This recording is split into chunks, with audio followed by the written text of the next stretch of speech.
Thank you for joining Wars of the Roses. And this is Alchemy from the Encyclopedia of Freemasonry by Albert G. Mackey. Alchemy.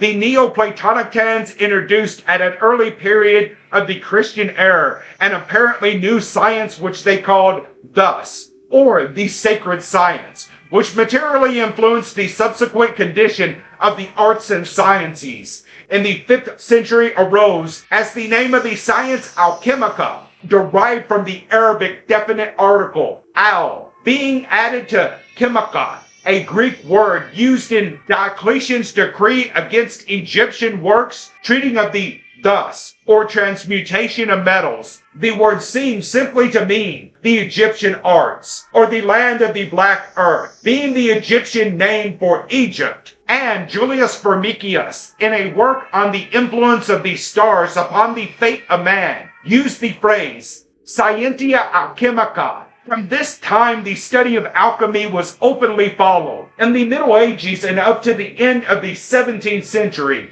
it was an important science, studied by some of the most distinguished philosophers, such as Avicenna, Albertus Magnus, Raymond Lully, Roger Bacon, Elias Ashmole, and many others. Alchemy, called also the Hermetic Philosophy, because it is said to have been first taught in Egypt by Hermes Trismegistus. Freemasonry and alchemy have sought the same results, that being the lesson of divine truth and the doctrine of immortal life, and they have both sought it by the same method of symbolism. It is not, therefore, strange that in the 18th century, and perhaps before, we find an incorporation of much of the science of alchemy into that of Freemasonry. Hermetic rites and Hermetic degrees were common, and the relics are still to be found existing in degrees which do not absolutely trace their origin to alchemy, but which show some of the traces in the ritual. The 28th degree of the Scottish Rite, or the Knight of the Sun, is entirely a Hermetic degree and claims its parentage in the title of